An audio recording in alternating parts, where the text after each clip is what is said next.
Buenas a todos, yo soy Álvaro Cuba, soy miembro del grupo de investigación de Oceanografía Física y Geofísica Aplicada del Instituto Ecoagua y pues vengo de la Universidad de la Madera en Canarias. En concreto yo estoy realizando un máster, acabando el máster en Oceanografía y pues vengo un poco a presentarles pues lo que he estado realizando pues, para mi trabajo final de máster. Tener en cuenta que esto forma parte de un proyecto que es el de gestión inteligente y creación del producto de Turismo Sub y en concreto el subproducto de promoviendo la salud oceánica en las Canarias y que buscamos un poco pues evaluar las fuentes, origen y los fenómenos de transporte que afectan a la basura marina en el entorno de Canarias, sobre todo pues el tema de procesos oceánicos. Bien, empezando con el protagonista de hoy, que es el plástico. ¿Qué es el plástico? ¿No? Todos escuchamos hablar de él y pues de forma así un poco más técnica, el plástico es una molécula que está formada por la unión de varias moléculas más pequeñas, por la repetición de monómeros se llaman. Y pues estas moléculas son grandes cadenas que les otorgan propiedades especiales al plástico. Estamos hablando de una baja densidad y ligereza, una alta maleabilidad, es un aislante térmico, acústico y eléctrico, tiene capacidad de resistir la corrosión y una gran variedad de aplicaciones de propiedades. Esto al final hace porque tenga muchos usos. Hablamos pues de uso médico, jeringuillas, bolsas de suero, agujas y demás, envases, las botellas, también temas eléctricos, los cables y también en la construcción. Pero además, seguro todos los que estamos aquí hoy, pues tenemos algo de plástico encima, ya sea en la ropa, ya que un porcentaje de la ropa suele ser plástico, pero también los móviles, llaveros y demás, siempre hay algo de plástico que está con nosotros, con lo cual es algo que está en la sociedad muy arraigado y que pues lo usamos prácticamente para todo.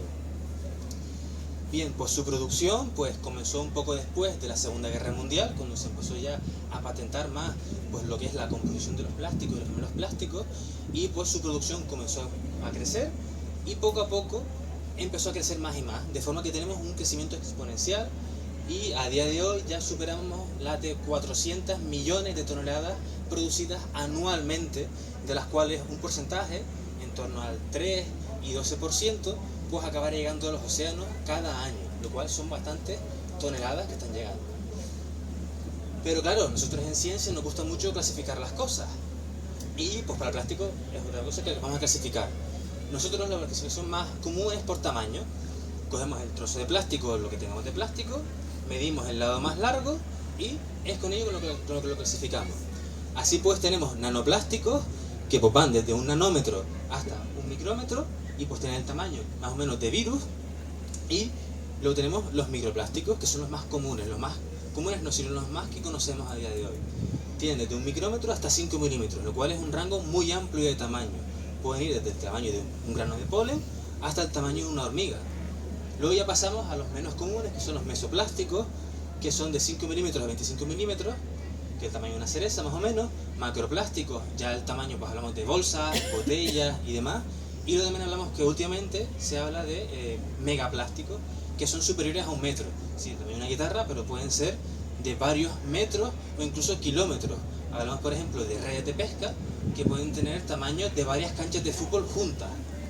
Con lo cual tenemos un gran rango en el que nos manejamos para los plásticos. También los clasificamos por su tipo. Primero tenemos primarios y secundarios, en el caso de los microplásticos. Primarios son aquellos que cuando se producen ya tienen forma de microplástico, tienen el tamaño para ser categorizados como microplástico.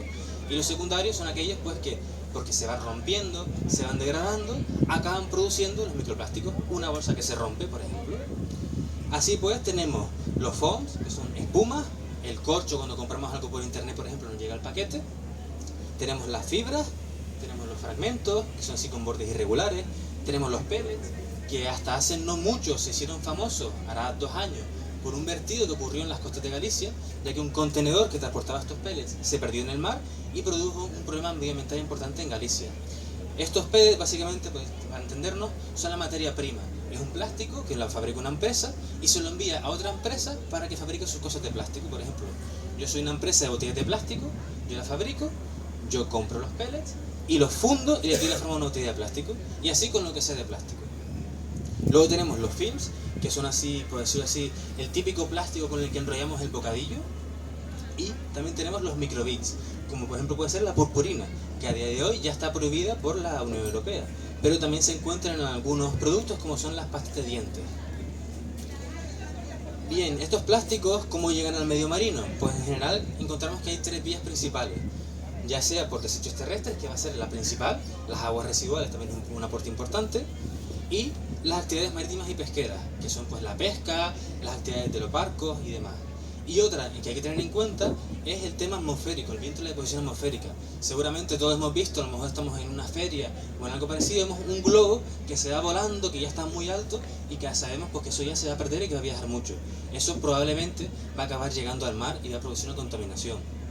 Y también tenemos que en el aire hay microplásticos, aunque nosotros lo veamos, poca cantidad, pero existe y hay que tenerlos en cuenta. ¿Qué efectos tiene? Pues son muchos. Los más comunes y que todo el mundo conoce pues son los enmayamientos, que pueden producir estrangulaciones, amputaciones, pueden producir también asfixia. Tenemos también que puede producir inanición, es decir, un animal se alimenta de plástico, no lo digiere, se le queda en el estómago, el animal siente que está lleno, pero no tiene nutrientes, con lo cual se acaban muriendo de hambre. Y también menos comunes como el tema de las especies invasoras. Por ejemplo, aquí tenemos una foto de una caja llena de percebes, que puede ser que esta caja se haya liberado, por ejemplo, en Florida, se la dieran percebes de Florida, lleguen a Canarias y ese percebe actúa como una especie invasora, por tanto causando un problema en el ecosistema. También hay otros efectos que son que el plástico, al igual que la comida, tiene aditivos, que los aditivos pues, pueden ser más buenos o más malos y pueden producir un efecto en la vida. Y cuando el plástico llega al agua y se degrada, puede estar liberándolos al medio causando efectos. O también puede estar acumulando las toxinas que están en el medio, ya que como el agua y el aceite no se mezclan, pues los contaminantes que no se mezclan con el agua tienden a pegarse en los plásticos y pueden estar acumulándolos y generando grandes concentraciones de contaminantes que pueden ser dañinos. Luego, pasando ya un poco más a la otra parte, que es la sonografía de Canarias y la parte física, Canarias se encuentra en una región que es el giro subtropical del Atlántico Norte. Sí, tenemos un carácter bastante oceánico, pero también estamos cerca de la costa de África, donde hay aguas muy productivas y que fomentan mucho pues, son actividades pesqueras. Así pues, hablando un poco por encima de las corrientes, aunque esto es muy extendido, pero tenemos la corriente Canarias que viene del norte, tenemos corrientes asociadas a la costa de África, corrientes profundas como esta corriente negra de aquí, y que además van a cambiar anualmente. Según el año, pues pueden ser de un sentido o de otro, o estar más desplazadas hacia océano, hacia cerca de costa y demás. Pero, independientemente de estas corrientes, al igual que pasa, por ejemplo, en un río, que el agua fluye en una dirección y se topa con una piedra, el agua, después de toparse con la piedra, es más turbulenta, se forman remolinos. Pues aquí ocurre exactamente lo mismo, solo que a escalas mucho mayores. En este caso, la corriente canaria viene del norte, se topa con las Islas Canarias, que son en este caso las piedras, y se forman remolinos al sur de Canarias, los cuales en este caso, en vez de ser de un par de centímetros de diámetro, tienen kilómetros de diámetro, vamos a hablar de 40 kilómetros de radio. Y pues estos remolinos se pueden ver tanto en la atmósfera como en el océano. Aquí tenemos una imagen satelital de hace nada, hace un par de días, del 28 de mayo de este año, en el cual pues los vientos, interacción con Canarias, las piedras, y se forman los remolinos, que podemos verlas en el caso de las nubes, en el cual son imágenes que algunas de ellas han ganado premios en premios de fotografía, debido a que son bastante bonitas, como ver aquí algunos remolinos en las nubes, y también se puede ver en el caso de el océano. En este caso es un poco más difícil de verlo, usamos otro tipo de técnicas. Aquí estamos viendo pues, un poco lo que es la velocidad de la corriente, de hace un par de días, el 15 de mayo, y vemos pues estos remolinos que se forman a Canarias y que tienen pues este sentido, ¿no? de remolino, que estamos muy acostumbrados a verlo. Pero tiene el mismo origen que ocurre con el de la atmósfera, que es el choque de una piedra y la interacción. Y bien, al igual que los plásticos, los clasificamos. En este caso, por cómo giran. Si giran en sentido horario, tenemos remolinos anticiclónicos. Y si giran en sentido antihorario, remolinos ciclónicos. Pero esto solo sucede en el hemisferio norte, ya que el hemisferio sur se considera al revés. ¿Por qué? Por un tema de rotación de la Tierra. Así que no entré mucho en detalle.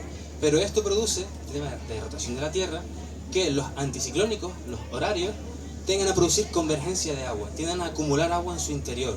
Y también produce un hundimiento de agua en su interior. Y los ciclónicos, al contrario, tienden a presentar una divergencia, a expulsar el agua de su interior y producir un ascenso de agua. Aunque sí es verdad que entrando muy en detalle pueden haber pequeñas diferencias y pequeños matices que hay que tener en cuenta. Entonces bien, nosotros lo que hicimos pues básicamente es muestrear estos remolinos y mostrar la cantidad de plásticos, de microplásticos que hay entre los remolinos hasta altas profundidades. ¿Cómo lo hacemos? Pues nosotros tenemos que coger y un barco, embarcarnos un barco.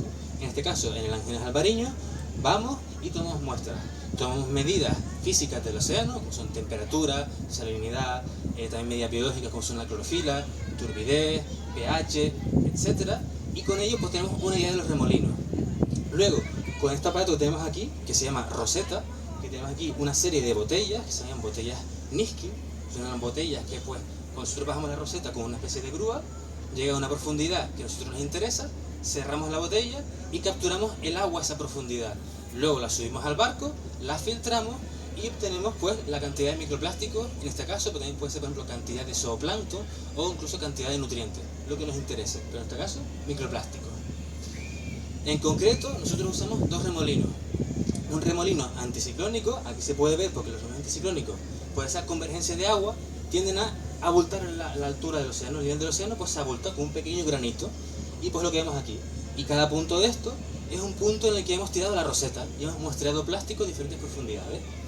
Y también un remolino ciclónico, que es lo mismo, al contrario que el anticiclónico, en vez de producir un bultito, produce un valle, que se puede ver también por satélite. Y lo mostramos también diferentes veces. Ambos pues se encontraron pues al sur del Hierro, pero también se pueden mostrar en otras regiones. Pero aquí, como es una región más o menos similar, nos viene bien para nuestro caso en nuestros estudios. Bien, primero tenemos que saber cuál es la estructura de los remolinos, ¿no? No podemos decir, pues los plásticos se acumulan así, pero ¿cómo es el remolino de verdad? ¿Cuál es su anatomía? Pues aquí, sin tampoco entrar en mucho detalle, tenemos la anomalía de salinidad absoluta.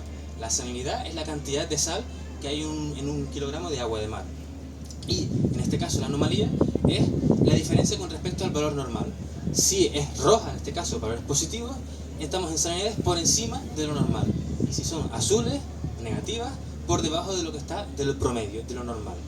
Así pues, vemos que en el caso del remolino anticiclónico, estas líneas son líneas de densidad, de igual densidad, que nos permiten ver un poco por la estructura. Vemos que estas líneas tienen una especie de valle, lo cual se relaciona con ese hundimiento del agua y hundimiento de la masa de agua, lo que también produce pues, esta anomalía positiva de salinidad. Y también tenemos aquí, en este caso es un poquito diferente a este remolino, ya que tiene aquí un núcleo, lo cual indica que ha capturado agua. Creemos que es agua del Atlántico Sur y que ha quedado atrapada en el remolino y que ha viajado junto con el remolino. Y luego en el remolino ciclónico, lo mismo, al contrario que los anticiclónicos, las líneas, en vez de presentar valles, son bultos, lo que se relaciona con este incremento del ascenso de agua. Y como aquí tiene una anomalía positiva, ahí hay una anomalía negativa, que se ve con azul. Y luego ya pasamos pues, a los microplásticos. Primero hablamos de las fibras que comentábamos antes. Primero comentar que lo que vemos aquí, pues mismo, la sección, los puntos, el color nos indica la concentración y el tamaño también está relacionado con la concentración. Y vemos primero que a 1200 metros de profundidad vamos a encontrar fibras y también vamos a encontrar el resto de plásticos que comentaremos a continuación, lo cual ya es algo a tener en cuenta. Estamos hablando de que a más de 1 kilómetro de profundidad ya hay plástico que podemos detectar. Luego, las concentraciones en ambos remolinos las estudiamos así en promedio en ambos remolinos y vemos que son 3 veces superiores a las concentraciones normales que encontramos en el océano. Sí, en otras campañas que no se hacen en remolinos, también las concentraciones. Y aquí son 3 veces por encima de lo normal, lo cual ya nos indica que los remolinos pueden acumular y puede que transportar con ellos los microplásticos. Luego hay otros procesos que tienen en cuenta, por ejemplo, aquí vemos que en el anticiclónico las fibras tienden a acumularse a los bordes del remolino. También ocurre un poco en el ciclónico, pero no es tan claro, y esto puede ser porque hay diferentes procesos que estén ocurriendo en los bordes del remolino y que tienden a producir acumulaciones aquí. Pero todo esto hay que investigarlo en detalle. Luego, para el caso de los fragmentos grandes, que son fragmentos mayores a 100 micras, es decir, mayores a 0,1 milímetros, sucede algo parecido. Las concentraciones son superiores al promedio que estamos acostumbrados a medir en el océano, sobre todo en Canarias y en el Atlántico en general, y también hay una cierta diferenciación por procesos.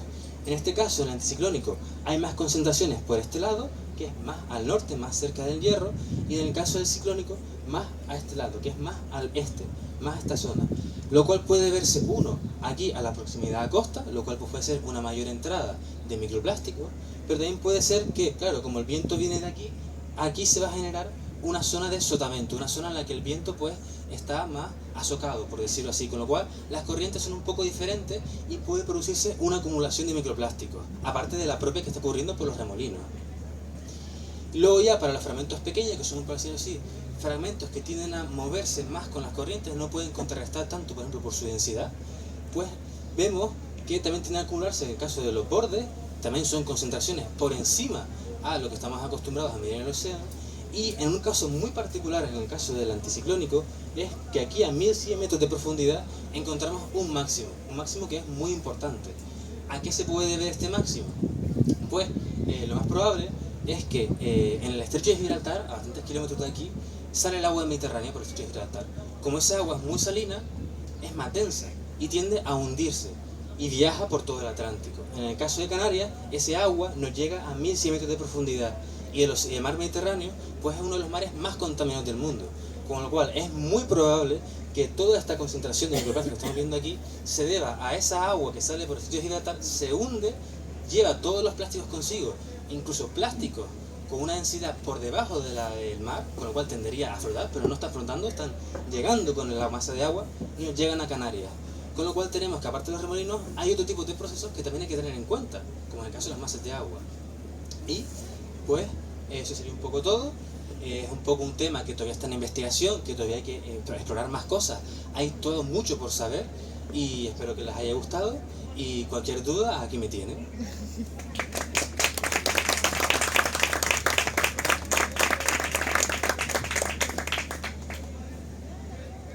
¿Sí? Yo tengo una duda. Creo que van a tener un micro. Los puntos que estabas mostrando de anticiclónico y ciclónico geográficamente estaban casi en el mismo sitio. Sí, pero estaban en fechas diferentes. Los remolinos no están todo el rato ahí quietos, sino que a lo mejor se genera un remolino y el remolino se mueve.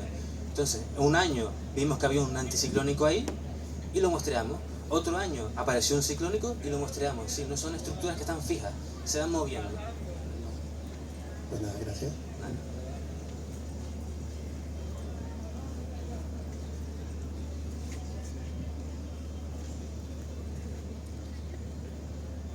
Bueno, pues si no hay más dudas. Bueno, sí, aquí viene uno.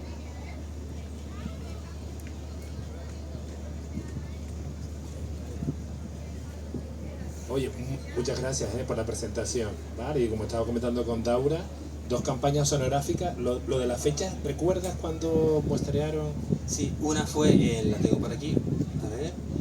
Bueno, esta fue en febrero de 2021, no, en abril de 2021 y esta fue en febrero de 2021, de 2022.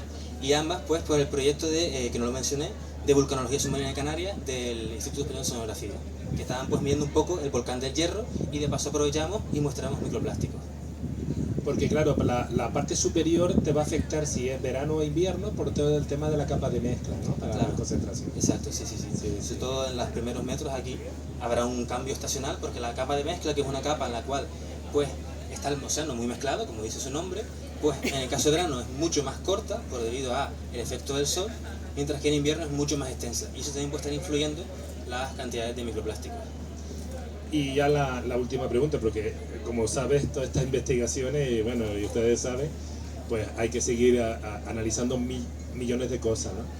Hay algo que son los filamentos que te vienen del sistema de afloramiento, ¿vale? Y que muchas veces son captados por los remolinos e incluso esa agua puede ser capturada. ¿Han visto que a lo mejor podría tener alguna influencia en los microplásticos? Sí, podría ser, porque al final no, voy a poner el mapa de que veía la zona de Canarias, el anterior de las corrientes, aquí. Esta zona, como contamos, es una zona muy productiva, una zona en la que hay mucha actividad pesquera de muchos países que van allí y van a pescar. Por ejemplo, ¿no? El calamar sahariano pues se suele pescar por esta zona. ¿Qué pasa? Que como hay mucha actividad pesquera, también habrá a lo mejor muchas redes que se pierden, fragmentos de redes, a lo mejor un marinero que está tomando agua, una botella de plástico se le cae o la tira, que también puede pasar, y pues todo eso al final pues puede llegar a estar acumulándose en esta zona. O también incluso de los países que hay aquí, que a lo mejor no hay tanta concienciación, pues tienden a haber también productos de plásticos que acaban en las costas. Y puede ser que aquí haya una acumulación que se está por mirar y que nos esté llegando.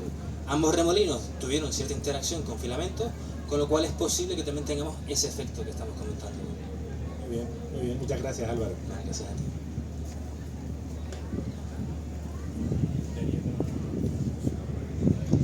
Bueno, pues si no tiene más dudas, tenemos un stand en el que tenemos una muestra de basuras marinas y si a lo mejor está corta aquí o lo que sea, pues podemos hablar más largo y tendido ahí sin problema, o si no, hasta aquí mismo. Así que muchas gracias.